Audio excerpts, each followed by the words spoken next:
Assalamualaikum warahmatullahi wabarakatuh. Selamat pagi, siang, sore semuanya.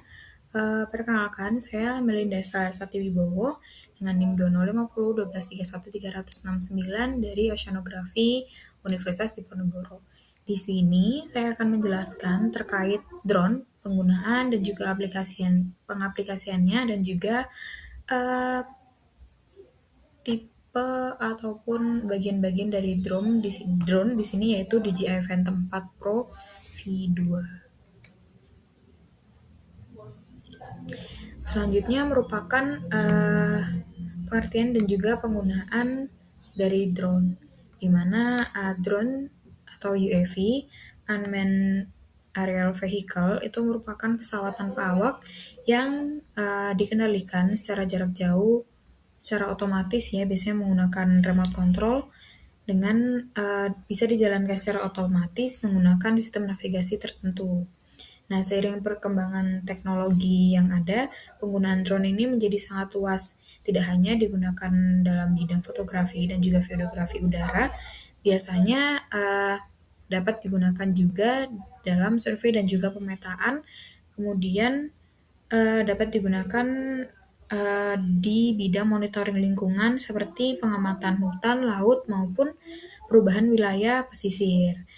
Nah, di bidang lain juga, drone ini tuh dapat digunakan dalam pertanian presisi seperti pengawasan wilayah.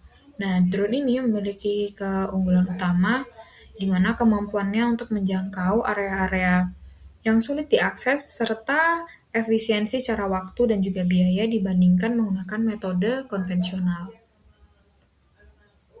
Selanjutnya ini merupakan penggunaan dan juga kelebihan dari drone, khususnya penggunaannya di bidang pemetaan, yaitu drone ini dapat digunakan untuk mengambil citra udara dengan resolusi yang tinggi dan juga kemudian dapat diolah menjadi berbagai produk peta.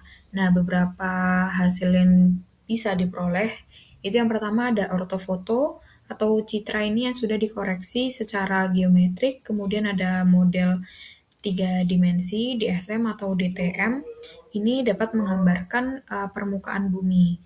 Selanjutnya ada proses pemetaan menggunakan drone ini tuh memiliki workflow atau beberapa tahapan. Yang pertama itu kita merencanakan misi penerbangan, itu menentukan area survei dan juga jalur terbangnya.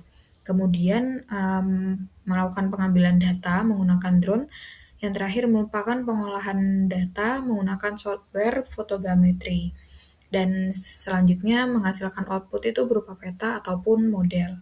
Selanjutnya, kelebihan dan juga kekurangan dari penggunaan drone ini yang pertama tentunya memiliki resolusi yang tinggi, kemudian prosesnya juga cepat dan juga efisien, dan tentunya fleksibel untuk digunakan di berbagai kondisi medan. Namun dari drone ini memiliki beberapa keterbatasan, yang paling utama yaitu keterbatasan dari baterai, di mana waktu terbangnya ini sangat terbatas dari daya baterainya sendiri, dan juga ketergantungan terhadap cuaca, seperti kondisi angin yang kencang ataupun hujan yang lebat seperti itu.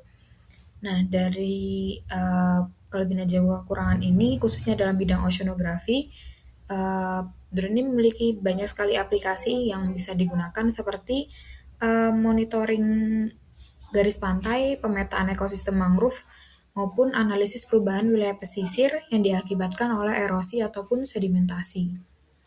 Selanjutnya kita akan masuk ke bagian-bagian drone yang khususnya ini merupakan DJI Phantom 4 Pro V2.0 yang biasanya memang sering digunakan untuk berbagai keperluan pemetaan, di mana drone ini dilengkapi dengan kamera yang memiliki resolusi 20 megapiksel dengan sensornya 1 inci, sehingga mampu menghasilkan citra dengan kualitas yang tinggi. Selanjutnya, waktu terbangnya itu memiliki estimasi kurang lebih sekitar 30 menit, cukup untuk mencakup area permetaan skala yang kecil hingga menengah.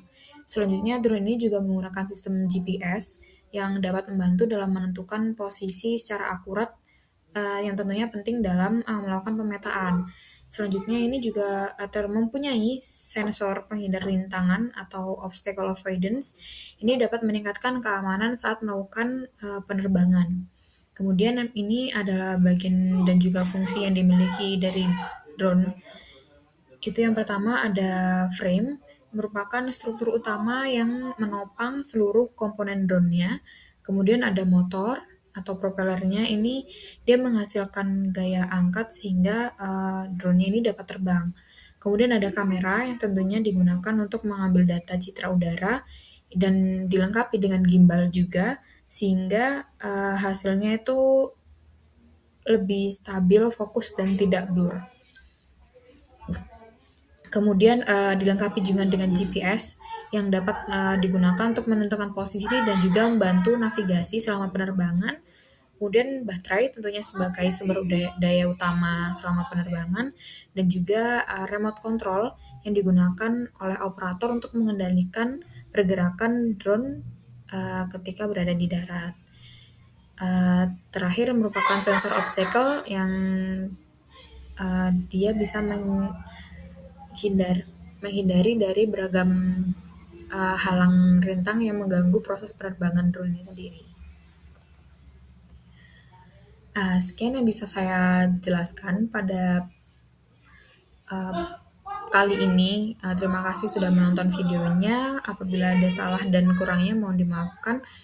Wassalamualaikum warahmatullahi wabarakatuh. Sampai jumpa di lain kesempatan.